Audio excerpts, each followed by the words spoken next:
Je voudrais du soleil vert, des dentelles et des théières, des photos de bord de mer, dans mon jardin d'hiver. Je voudrais de la lumière, comme en Nouvelle-Angleterre. Je veux changer d'atmosphère, dans mon jardin d'hiver. Ma robe à fleurs, sous la pluie de novembre, tes mains qui courent, je n'en peux plus de t'attendre. Les années passent, qu'il est loin, là je tombe.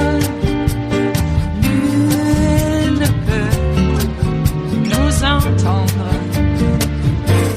Je voudrais du Fred Astaire, revoir un latte. Good evening from New York. I'm Chris Hayes. We've got very big breaking news tonight. On the eve of the House vote to send President Donald Trump's articles of impeachment over to the Senate, the House Intelligence Committee, that would be, of course, the committee that held the impeachment inquiry, that interviewed the witnesses, that committee just released an incredibly incriminating cache of documents from Rudy Giuliani's indicted associate, Lev Parnas. And we told you yesterday that those documents were transmitted over the House. And tonight, just in the past couple hours, really, we got a small group of them. And we've been going through them and digesting just how explosive and wild the stuff in there is. They include the following: handwritten notes from Lev Parnas on a Ritz-Carlton hotel notepad from Vienna, the first of which reads, I'm not making this up, "Get Zelensky to announce that the Biden case will be investigated." Those are presumably directions he got from someone, or his agenda was remarkably similar to the president's stated agenda. The documents include an absolute crazy, and I mean just crazy, text conversation between Lev Parnas and a new character, a guy who we did not know before tonight, named Robert Hyde. We think he appears to be running for Congress in Connecticut's 5th District. And these text conversations, again, if they're to be read correctly, are absolutely chilling. They basically have a conversation about the security of the then U.S. ambassador to Ukraine, Marie Yovanovitch. And the texts appear to suggest that Robert Hyde, a guy who is running for Congress in Connecticut, who's a big Trump supporter, who's been photographed with the president multiple times, that Hyde was tracking every movement of the ambassador. I'm going to quote a few of them here. She's talked to 3 people. Her phone is off. Computer is off. How does he know that? She's next to the embassy. If you want her out, they need to make contact with security forces. We're going to have a lot more of those texts on that particular topic because it's really almost unbelievable. The text and the documents also includes an email from the president's current lawyer, Jay Sekulow, who's set to be representing the president in the well of the Senate, to the president's old lawyer, John Dowd, telling him explicitly, quote, "The president consents to allowing your representation of Lev Parnas and Igor Fruman." If all the photos of Lev Parnas and Donald Trump side by side were not enough proof for you, this email basically shows the president knows exactly who Lev Parnas is, and he knew that his former lawyer was going to represent him. Those are just the highlights. But in order to sort of understand what these documents show, and we're still making sense of them, we just got them, we don't have the full context for all of them, so we're sort of piecing together. But you got to remember, again, who Lev Parnas is. He's one of the 2 guys who were arrested in October on the way to Vienna, just hours after they ate lunch with Rudy Giuliani at Trump's D.C. hotel.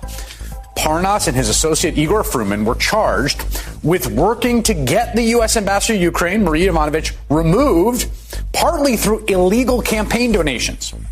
Their lawyer, who was Trump's lawyer, John Dowd, actually said that they were part of Trump's legal team in a letter to Congress. Like Giuliani and Parnas and Fruman, and they were all part of the team. That's what he told Congress. And then when the congressional impeachment investigation was heating up, Donald Trump went out on the White House lawn and denied knowing them at all. What conversations have you had with Lev Parnas and Igor Fruman? I don't know those gentlemen. You're in pictures now, with them. Now, it's possible I have a picture with them because I have a picture with everybody. I don't know them. I don't know about them. I don't know what they do. But I don't know. Maybe they were clients of Rudy. You'd have to ask Rudy. I just don't know. Remember, we just reported on an email, the president's personal attorney telling their attorney that it was okay to represent them as directed by the president. It was reported that that moment outside the White House, that denial, that was the moment that Lev Parnas turned on Trump. And it was the moment he started wanting to cooperate with the House impeachment inquiry. And for the past few days, in fact, for the past few weeks, even months, there's been a kind of drip, drip, drip from Parnas' new non-Trump lawyer promising to deliver thousands of pages of documents to Congress. What we got today, just in the last few hours again, was 38 of those pages. And the document dump comes against the backdrop of an impending Senate impeachment trial set to start on Tuesday with an unanswered question about what that trial is going to look like. And crucially, are we going to hear from witnesses and are we going to see documents that the Senate Democrats are seeking? Every single time throughout the saga that we get more evidence, things look worse for the president. It is Wednesday, the 15th of January of 2020, and you are in West Coast Cookbook Speakeasy. I am your chef de cuisine, Justice Putnam, and our daily special is Smothered Benedict Wednesdays. There seems to be quite a few meddlesome priests meddling with this presidency, wouldn't you say? Wow, pencil neck Adam Schiff, bull Schiff, according to Robert Hyde. Oh, wow. Hey, is that guy on steroids? I want to know. He seems a little buff, and he is. And he's going to let everybody know it because buff guys who are Republicans also have to be bullies. Oh, yeah. He's quite a character, and you would expect, well, only the best people. He's only some of the best people. And Trump attracts those best people constantly. I don't know what to make of his stint in a mental hospital. He was down, I believe, in Mar-a-Lago and went off about he was being followed by the Secret Service, and a hitman was after him, and they spirited him off of the Trump property, I believe it was Mar-a-Lago, and took him to a facility. Kept him under observation for a day or more. So I don't know what to make of that. Maybe the Secret Service and a hitman was after him. I did not see the date of that incident. But the hints at taking out Marie Yovanovitch,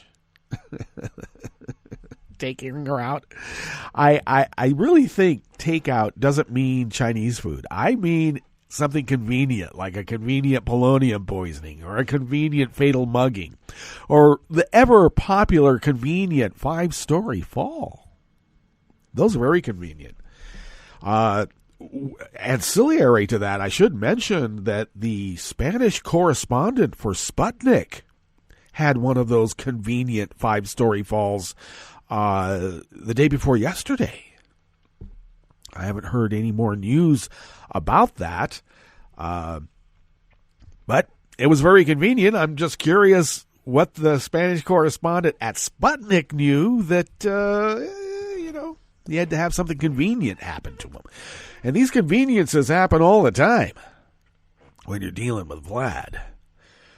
Which, how about a convenient change of the whole Russian government so that Parliament and the Prime Minister has more power just as Vlad's about ready to be termed out as president? He's done this a couple of times, several times actually.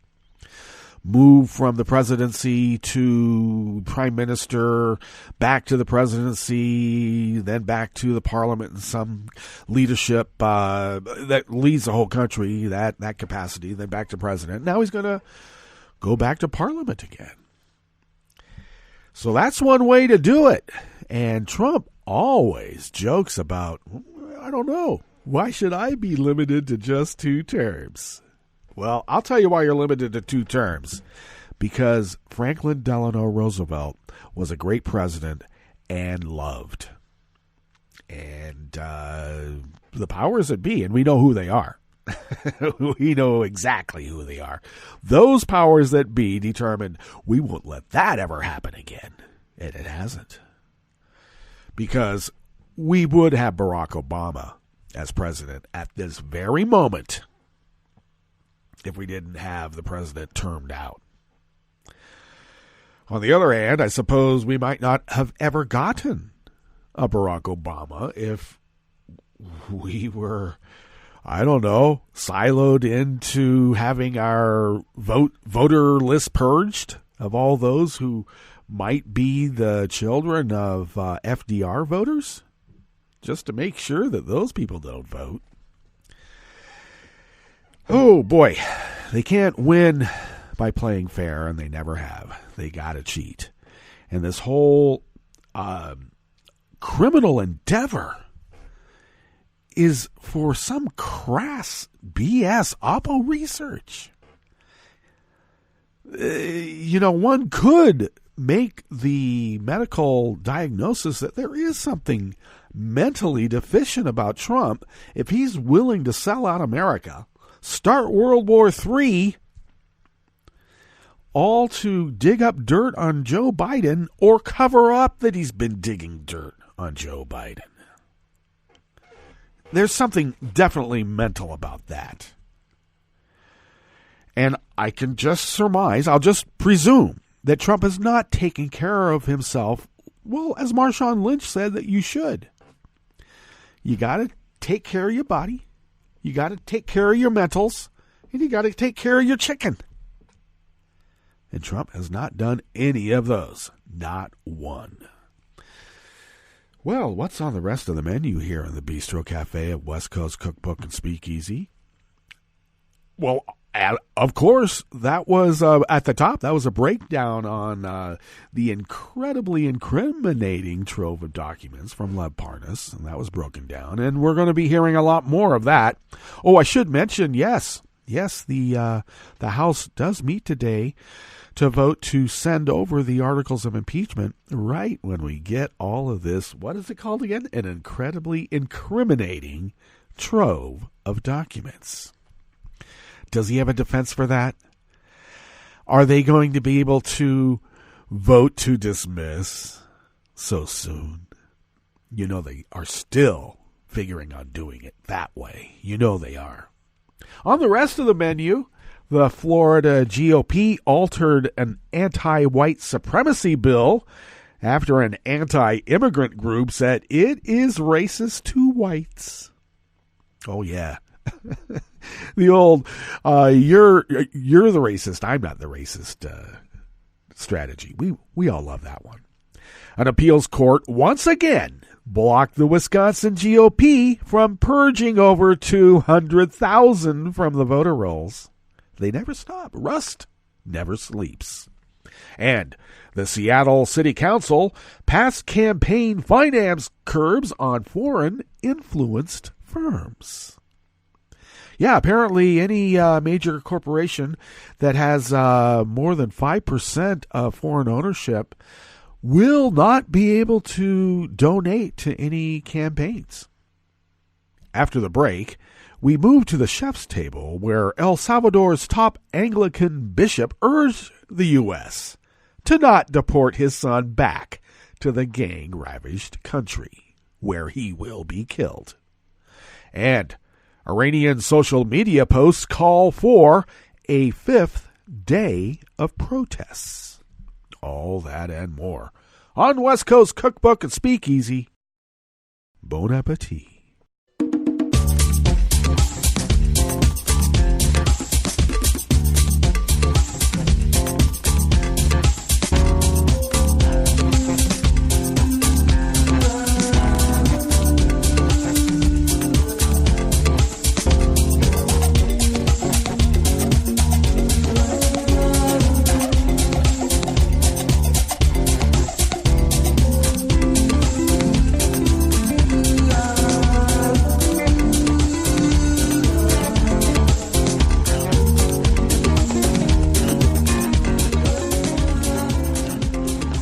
Bottom of our homepage at netrootsradio.com. To the rightish of the page is our chat room link, monitored by Kelly Lincoln. Thank you, Kelly. To the leftish of the page, from the chat room link at the bottom of our homepage at netrootsradio.com, you will then notice the link to our Patreon page. And do please become a recurring Patreon of Netroots Radio. We need your help now more than ever. Today is the official day that Windows 7 is no longer supported on this ancient Dell that I have been working on for, over 4 years or more now. We have been continuously broadcasting 24/7, 365 for over 8 years, going on 9 years. Wow. Who knew? Well, we figured out a system, and it seems to keep it going. And we've been able to do this because of your help. Now, unfortunately, this Dell Inspiron, Windows 7 no longer works. It is no longer being supported. Today is the official day. I do have Microsoft Essentials installed, which is a virus control. I just won't be getting those security packets and all the other updates. And now I'm quite afraid if I should be using this machine to make banking transfers. Do I dare? Anybody out there have any opinions on that? Let me know. But regardless, we need your help now more than ever. If you could afford to buy an espresso-type coffee drink once a month, and instead of actually buying the coffee drink, if you could send those funds our way through our Patreon page, that recurring contribution will and has helped us so tremendously, and we thank you for your generosity. And I hate making these entreaties, though I do it every day I do the show. It's a shtick almost. But I need to get another machine. I'm hoping I can get the Mac Mini restored and back to life. I made the bad mistake of doing an OS update when it asked for it, and I wasn't thinking, and it went kaput, and it's beyond my technical abilities to bring it back to life. So I'm hoping somebody here in Southern Oregon has the wherewithal. I'm going to pay him. And that is because of your help. But I hope I can get the Mac Mini restored, because that will help tremendously in what I need to be able to do. But it also looks like I may need to buy another laptop as well as another MacBook, because that's the broadcaster, and it has battery expansion right now. And if you know what that is, yeah, it doesn't bode well for the longevity of that machine. And so we will need to be swapping that out pretty soon, too. So thank you for your generosity. We need it now more than ever. Please. All right. Thank you so much. If you would like to follow Netroots Radio on Twitter, do so at Netroots Radio. Tom takes care of that, and we thank Tom for doing so. I take care of at Justice Putnam. And you could follow me there, which is a good idea, because I post the show notes and links diary on Daily Kos about 10 minutes before showtime. And then I link that up on social media. And I also link it up at Cookbook West, which is the show's Twitter account, so you could follow us there as well. And most importantly, do pick up podcasts by way of Spreaker, Stitcher, TuneIn, iHeart, YouTube, iTunes, really wherever podcasts can be found. All right, let's take a look at this first offering here. You know, there is so much news, and I'll just remind you, at some point I have to put myself into a news bubble and not take in any more. And every now and then I get these alerts that pop up that are a bit distracting, because do I dare waver from the news that I've already curated? Because, you know, I got to keep on time here, right? Got to keep on time. But there is so much news, I just have to make a decision. And I don't know, we choose to go with the news stories that might be slipping through the cracks a little bit. The more obvious ones, like the debate, everybody is talking about the debate. Sean King is out there calling Elizabeth Warren an inveterate liar.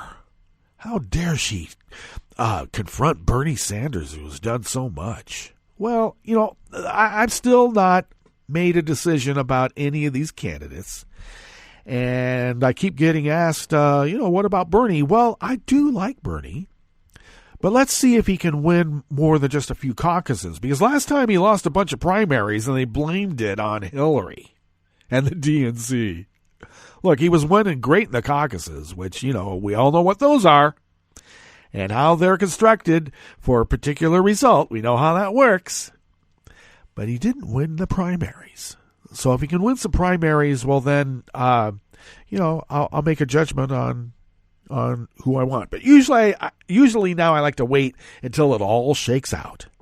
And then I'm voting for that person who is the Democratic candidate.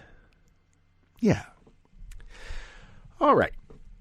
So, since I've had to avoid the most obvious of all the news, I think that this is very important because Florida might be supplanting California as the state that everybody looks to for where the country is headed. And this article comes out of the American Independent. Of course, we call articles offerings here in the Bistro Cafe at West Coast Cookbook Speakeasy. My. This offering comes out of the American Independent, and it is penned by Oliver Willis. A committee in the Republican-led Florida State Senate voted on Monday to change language in a bill specifically condemning white supremacy, instead using language that condemns, quote, any philosophy that espouses the superiority of one group of people over another. Oh, you mean like if somebody says Black Lives Matter, that's obviously racist against whites, so we can't have them around? Is that what you're getting at, you bigot? In this reporter's opinion, of course. The bill, which merged one previously offered by State Senator Jose Javier Rodriguez, a Democratic member of the Senate, and a similar Republican-authored measure originally read, white nationalism and white supremacy are rejected and condemned as hateful expressions of intolerance, which contradict the values that define the people of Florida and the United States. And the GOP was not having any of it. The Senate Committee on Infrastructure and Security, led by State Senator Tom Lee, was responsible for the changes to the bill.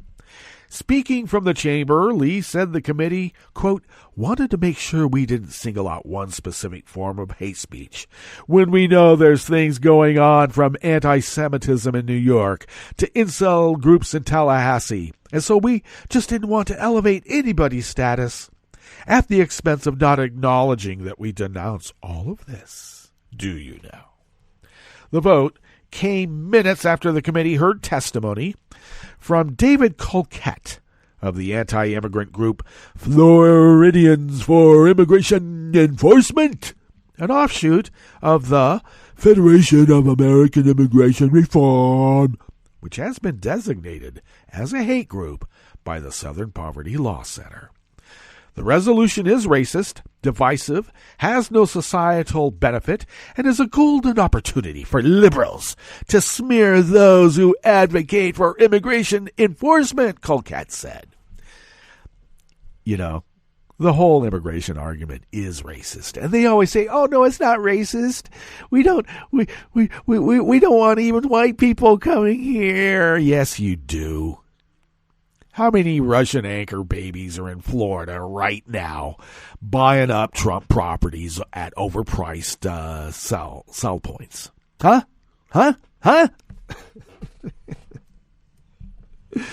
He then suggested the committee remove the racist allegations of white nationalism and white supremacy, reflecting the language change they would eventually agree on. This resolution targets the wrongful doings of only one race, the white race, he noted, and completely avoids wrongdoings of non-whites. Well, you know what? Maybe this guy should read my fellow editor at Black Co's, Denise Oliver Velez's front page article, diary on Daily Co's about how she is not non-white, which I got to tell you, is steeped in racism. Rodriguez later expressed disappointment at the committee's decision to remove the language condemning white supremacy.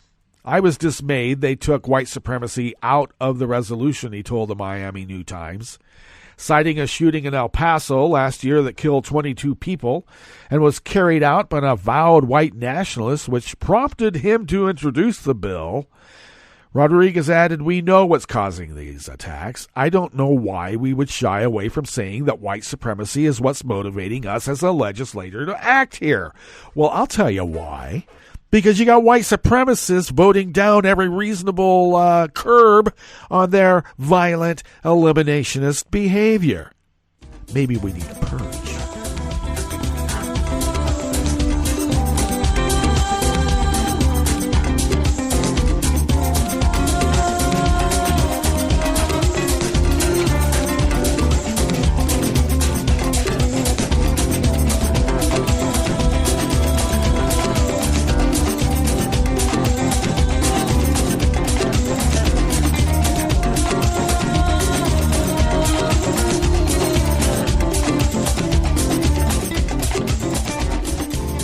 Speaking of purges, and I don't mean any kind of violent eliminationist purge. I'm talking about the ballot box. Please.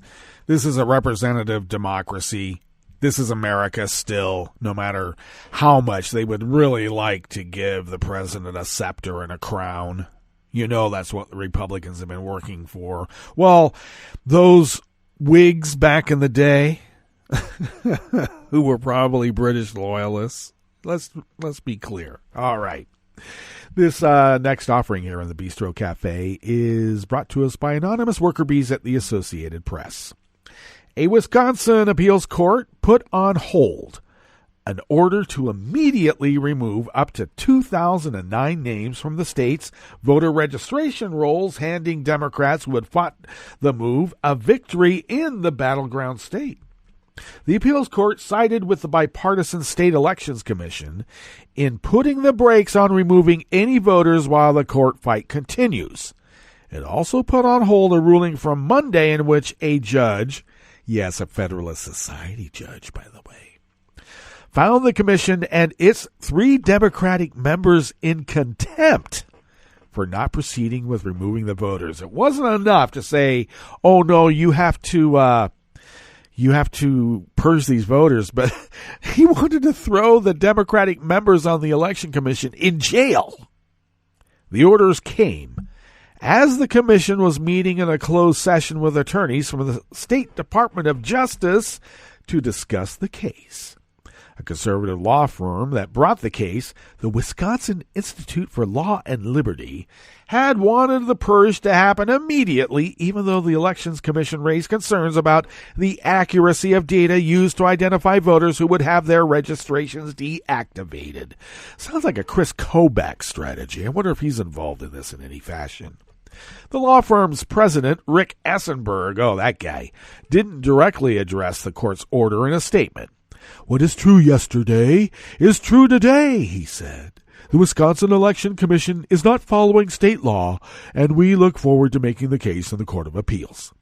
The case is being closely watched, as Wisconsin is among a group of swing states being targeted by both Democrats and Donald Trump this year. Well, I would say Vlad as well. Well, I guess that's part of the Trump team, so I guess it's still targeted by Trump. Trump narrowly won Wisconsin in 2016 by fewer than 23,000 votes, putting even more of a focus on every voter in the state. Trump was back in the state yesterday night for a rally in Milwaukee, kicking off what is expected to be an intense fight to win Wisconsin. The voter purge lawsuit was brought by the Wisconsin Institute for Law and Liberty, a conservative law firm. It argued that the State Elections Commission broke the law when it did not remove voters from the rolls who did not respond within 30 days to a mailing in October, indicating they may have moved. It sounds like caging to me. Isn't that supposed to be illegal? The commission wanted to wait until after the November 2020 presidential election before removing anyone because of inaccuracies found while previously attempting to identify voters who may have moved. Even if a voter has their registration deactivated, they can register again later or on Election Day when they show up at the polls, assuming they have the required documentation, and that changes right up to the moment you get in there and they go, oh, I'm sorry, military ID, picture ID from the DMV, student ID, anything. A government document, your birth certificate, sorry, none of those qualify as proper ID for you to vote. A judge last month sided with conservatives and ordered the removal of the voters when the bipartisan election commission deadlocked on proceeding with the purge. The judge on Monday found it and its 3 Democratic commissioners in contempt and again ordered the voters' names removed. Hours later, a divided Wisconsin Supreme Court declined to take the case. That shifted the fight back to the appeals court, which sided with the Election Commission and put the judge's original ruling on hold. A 3-judge panel in the 4th District, Michael Fitzpatrick, Joanne Kloppenberg, and Jennifer Nashold, issued the ruling. They said they would have a follow-up order later that explains their reasoning, but that they wanted to act quickly, given the contempt order and the commission's meeting. The decision effectively hits the pause button on the fast-moving case and means there will be no immediate change to the state's voter registration rolls. There are a number of elections coming soon, including a February primary for a state Supreme Court seat, a primary in the special election to fill the 7th Congressional District seat, and races for a host of local offices. Wisconsin's presidential primary is on the 7th of April. The issue is unlikely to be resolved in court before the presidential election. The League of Women Voters of Wisconsin also filed a federal lawsuit to stop the purge.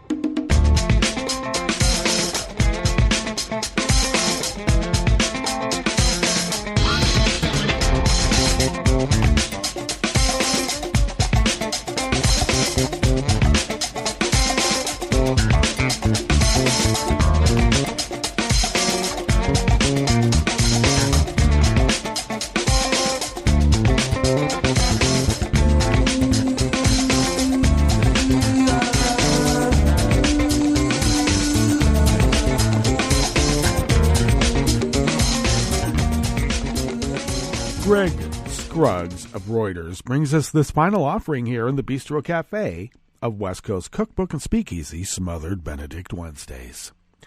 The Seattle City Council voted unanimously to approve campaign finance legislation banning political donations in local elections from companies with at least 5% foreign ownership.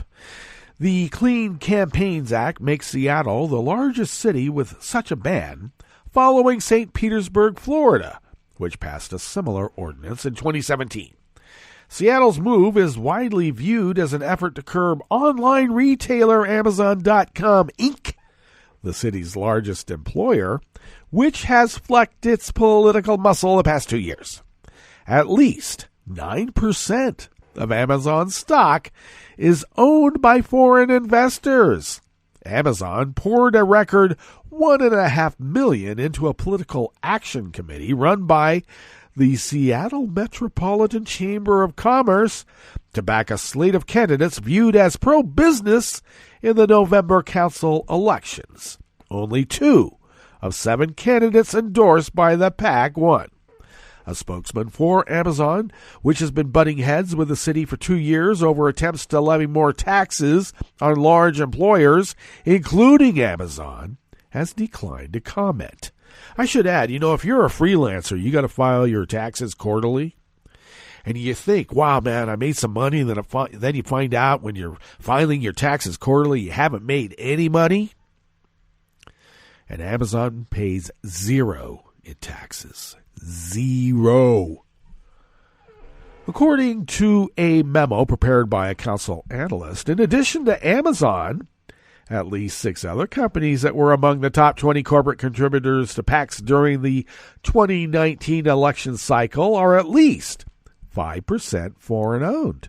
That would be AT&T, Comcast, Expedia, Starbucks, Weyerhaeuser, and WSP USA.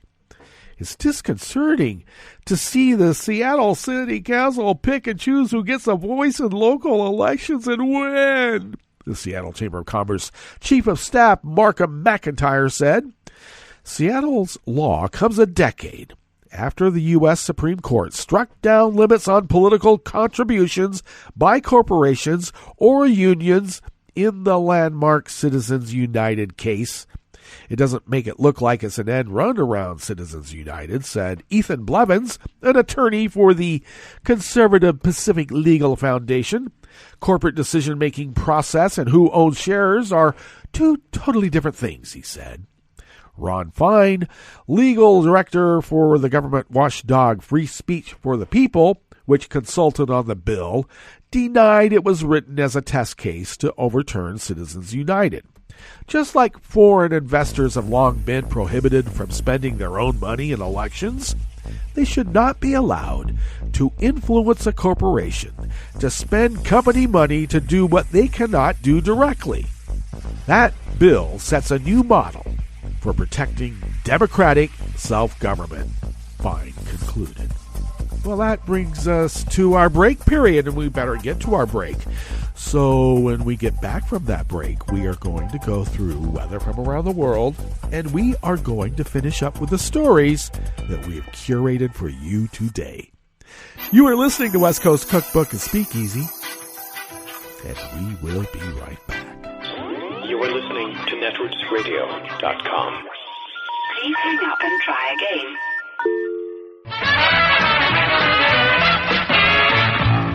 From a point at sea to the circles of your mind, a new force is at work for planetary transformation. New radio for a new Earth.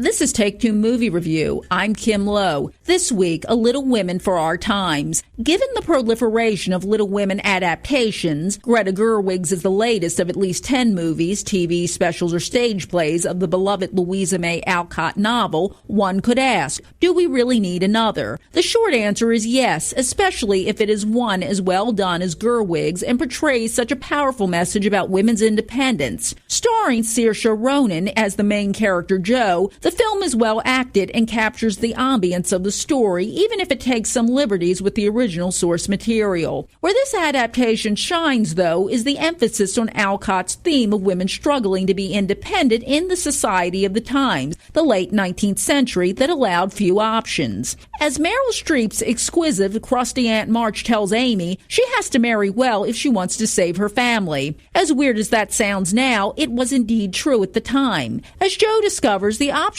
for a woman who wanted to pursue a career were limited. At one point, Jo realizes that she may have made a big mistake turning down a chance at potential happiness, only to realize when it is too late that the price for financial success may be ending up alone. The biggest deviation from the novel is changing Jo's fate and commingling it with the biographical data from Alcott's life. But the risk pays off and will leave most feeling satisfied, even if it's not faithful to the book. The result is that the movie feels more relevant for today's audiences. These Little Women are all about the choices that women make, and the importance of respecting those choices, even if they aren't necessarily the ones that others would make. The new Little Women is a gem with a refreshed message that's sure to endure.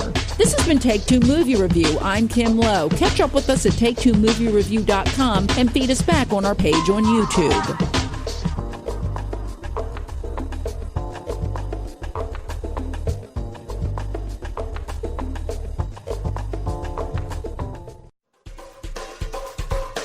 This is Scientific American's 60-Second Science. I'm Annie Sneed. The first plants to come up with ways to live on land accomplished that feat some 580 million years ago. But how did they make the jump from water to terra firma? It looks like they might have had help from bacteria.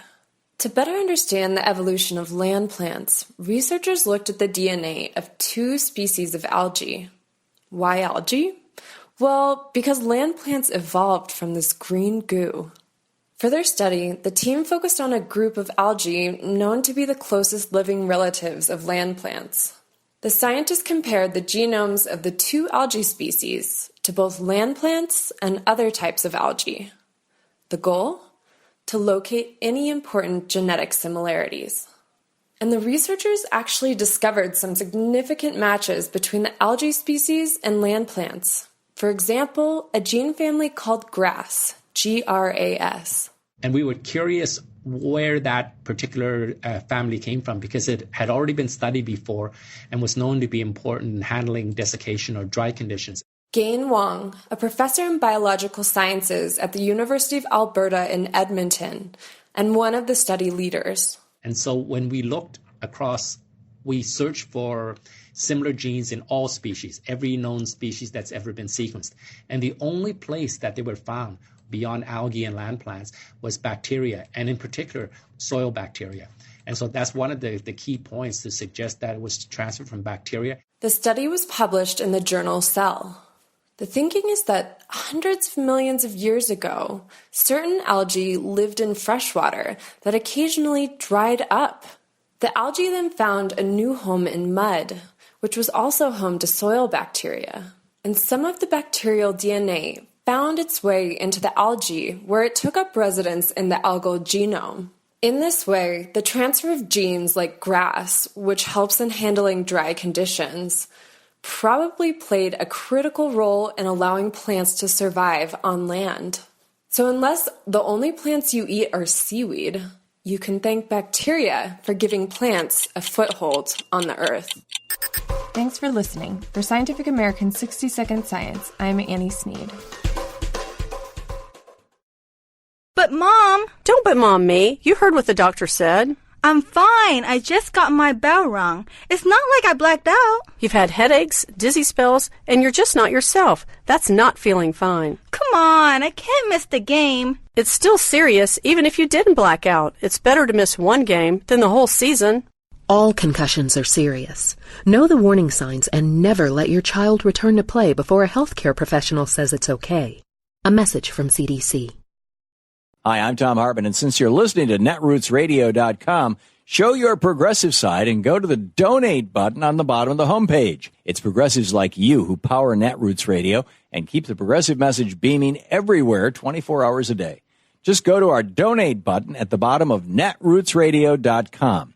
Thank you for keeping progressive radio at full power.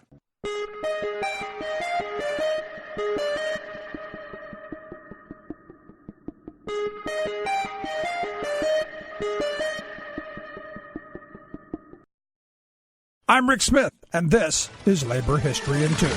On this day in labor history, the year was 1941. That was the day that black labor leader A. Philip Randolph issued a call for a march on Washington. He proposed the march to bring attention to the employment discrimination faced by African American workers. World War II was being waged across the globe. U.S. industries were booming. Tanks, planes, weapons, and munitions rolled off production lines. From 1941 to 1945, the United States would export more than $32 billion in goods as part of its Lend-Lease program to Allied forces. It was also becoming more and more likely that the U.S. itself would enter the fighting soon. Thousands and thousands of workers found employment as demand for labor soared. The young aircraft industry saw a staggering growth of more than 13,000% during the war. But many black workers found themselves shut out of many segments of this growing economy. The Lockheed Aircraft Corporation, to take one example, had 0 black workers on their assembly lines in 1941. A. Philip Randolph had risen to national prominence with his successful organizing of the Black Brotherhood of Sleeping Car Porters Union. Now he turned his attention to war industry discrimination. He declared, "Negro America must bring its power and pressure to bear upon the agencies and representatives of the federal government to exact their rights in national defense employment and the armed forces of this country." He continued, "I suggest that 10,000 Negroes march on Washington, D.C. with the slogan, 'We loyal Negro Americans demand the right to work and fight for our country.'"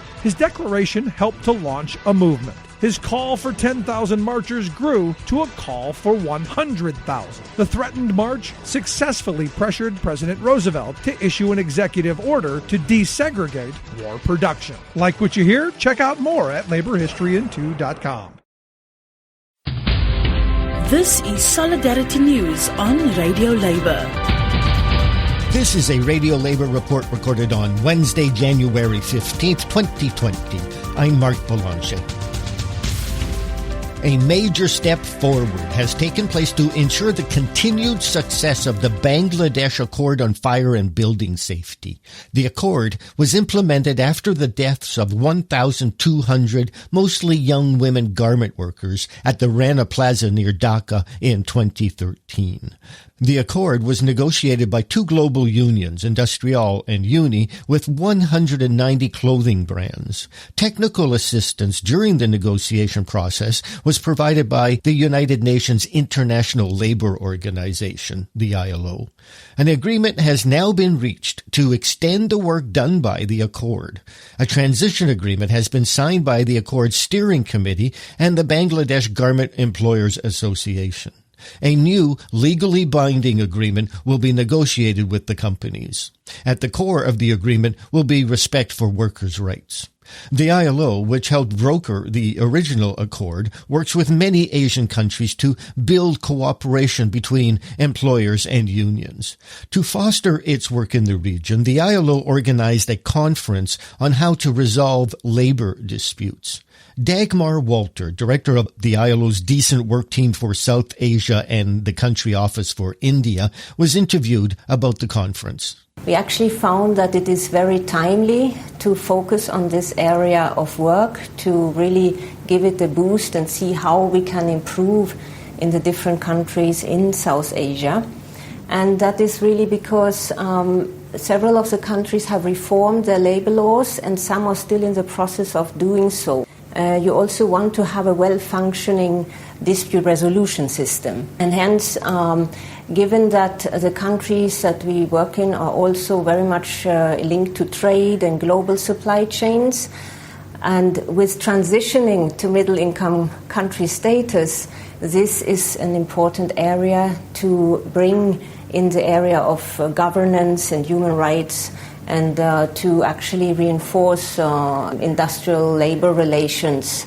So that is why we have taken this approach of bringing everyone together and basically then also devise on recommendations of how we can take practical steps in taking this area forward.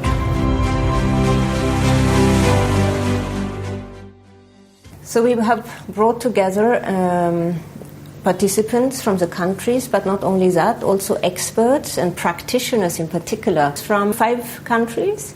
So from Australia, from South Africa, also Ethiopia, Philippines and Cambodia, to share with the participants from South Asia their experiences on also the different systems that they have in their countries. So we are really nurturing through South-South cooperation in this group and network of experts how we can start to address the challenges that South Asian countries are facing to improve on the labor dispute resolution systems. I feel that it is that we have been able to distill concrete recommendations, in particular in the area of prevention of labor disputes, also in how to effectively and efficiently deal with case management. In particular, how can we address backlog in cases that exist in many countries, but also to improve on access, awareness, transparency of the system.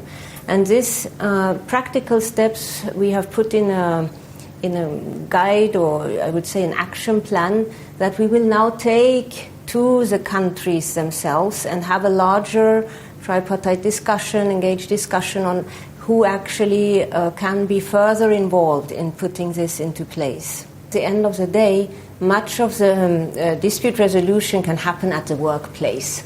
So we really want to heighten the level of awareness and engagement from workers and employers already at that level.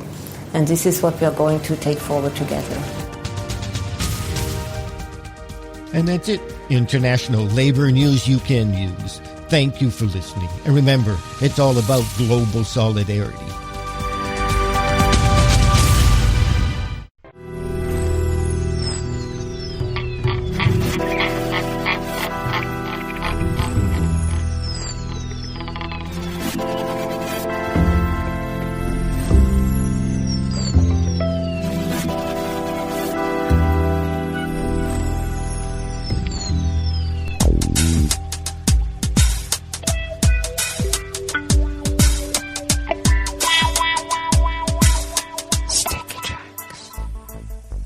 Thank you for accompanying us here to the chef's table at West Coast Cookbook Speakeasy, Smothered Benedict Wednesdays. We always begin, whether from around the world, along the banks of the Rogue River, in the Rogue River Valley of Southern Oregon on the west coast of the continental United States of America, where it is currently 31 degrees Fahrenheit. Snow showers will change to a steady rain later on. Winds are currently out of the north-northeast, and our light and variable will change out of the south-southeast at 10 to 15 miles per hour a little bit later. And expecting about a quarter inch of rain and snow. Now, we should have some accumulations tonight, 3 to 5 inches of snow, and low should be about 30, winds out of the south at 5 to 10 miles per hour. And then another, 1 to 3 inches of snow, and then on top of that, about a quarter inch of rain tomorrow. And so overnight lows in the upper 20s. Today's high should be about 44. Tomorrow's high should be about 42. And it looks like we're going to have pretty much snow for the rest of the week. And some rain maybe melting some of it off. Let's see. Pollen is rated at none. The air quality index is good at 24 parts per million. And that daytime UV index is low, and it has ticked back down to 1. Barometric pressure is holding steady at 29.94 inches. Visibility is down to 5 miles, and relative humidity is at 94%. Weather from around the world is brought to you by people's personal weather stations that they purchased. These people planted these purchased personal weather stations somewhere on their property, and these people positively live around the world. London is 50 degrees and fair. Paris is 56 and cloudy. Rome is 56 and sunny. Kyiv is 35 and mostly cloudy. Kabul is 21 degrees with smoke. Hong Kong is 64 degrees, fair with wind. Tokyo is 42 and clear. Sydney, Australia is 75 and partly cloudy. San Francisco, California is 42 and partly cloudy, and they're expecting winds, steady winds at 40 miles per hour and heavy rain. So do take care in the city. That's what we call it. And New York is 47 degrees Fahrenheit and sunny. And that is weather from around the world, brought to you by people's personal weather stations that they purchased. These people planted these purchased personal weather stations somewhere on their property. And these people positively live around the world.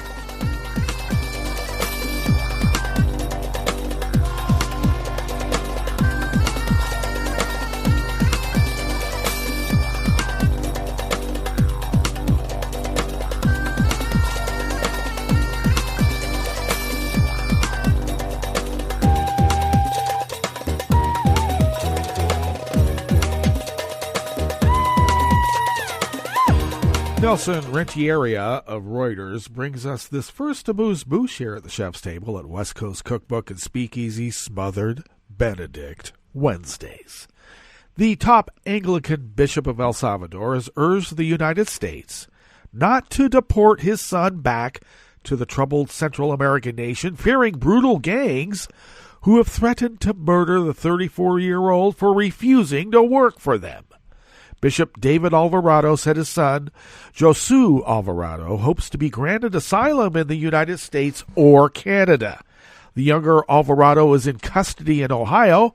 He went to the U.S. to work in construction in October of 2016 to flee gangs in El Salvador that had forced him to distribute weapons and drugs as a taxi driver, his father, age 57, told Reuters.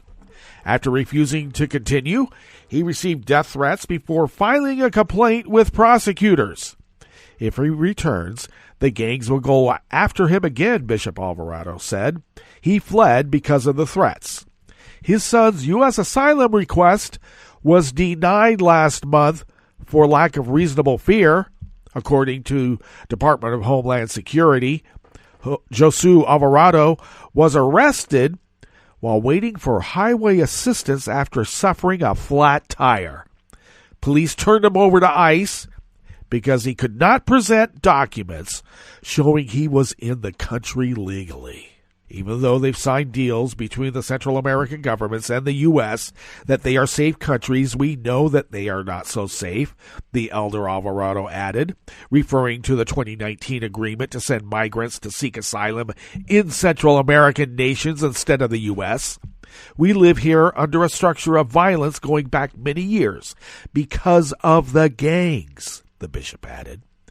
El Salvador last year registered 36 homicides per 100,000 people, a drop of 25.5% compared with the prior year. Gangs have a strong grip on the region and have been one of the factors pushing Salvadorans north, despite tougher measures from the U.S. and Mexico to crack down on migration. The number of Salvadorans deported from the U.S. and Mexico increased 40% last year compared with 2018.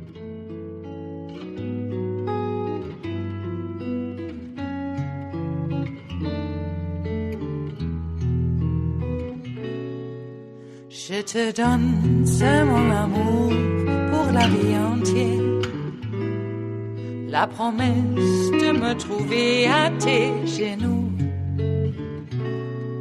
Aussitôt que tu m'appelles, rester toujours fidèle, c'est tout, c'est tout.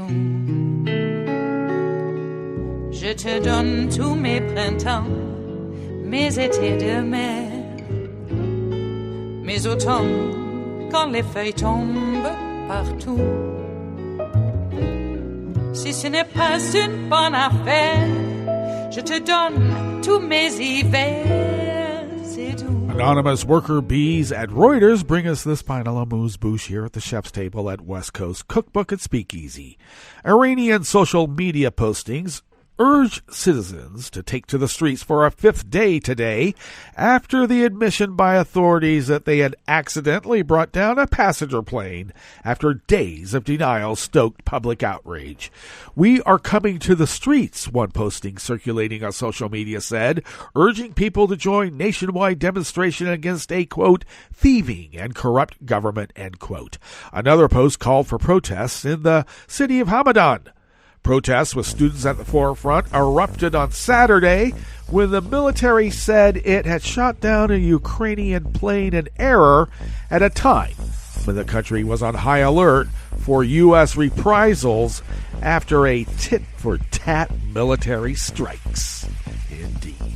Well, that brings us to the end of our broadcast period for the day. But you do know Netroots Radio is going to broadcast on, and we're going to meet up tomorrow for Metro Shrimp and Grits Thursdays. So do stay tuned to Netroots Radio all day and all night for all the breaking news as it breaks.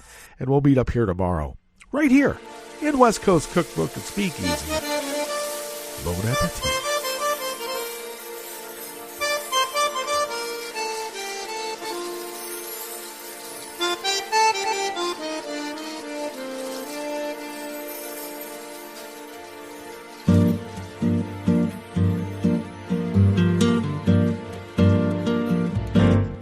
Je voudrais du soleil vert, des dentelles et des théères, des photos de bord de mer, de manger jardin d'hiver. Je voudrais de la lumière, comme en Nouvelle-Angleterre.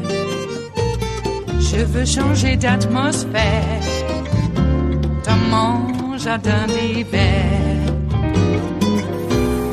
Ma robe à fleurs sous la pluie de novembre.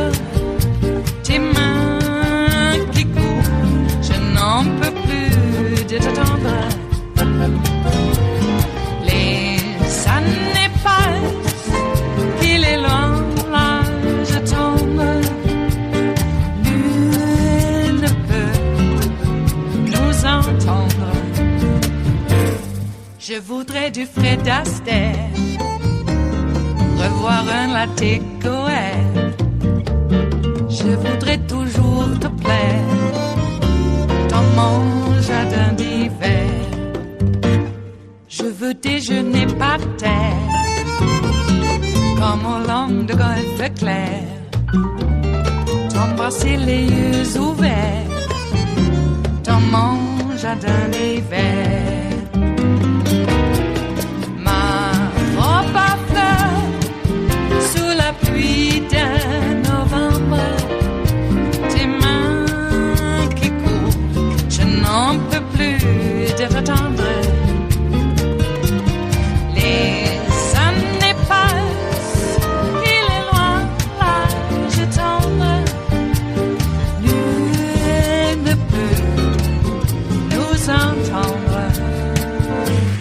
Ba-da-da-dum-di-da-dum, ba-da-da-dum-di-da-dum, ba-da-da-dum-di-da-dum, dans mon jardin d'hiver. Ba-da-da-dum-di-da-dum, ba-da-da-dum-di-da-dum, ba-da-da-dum-di-da-dum, dans mon jardin d'hiver. Dans mon jardin d'hiver, dans mon jardin d'hiver.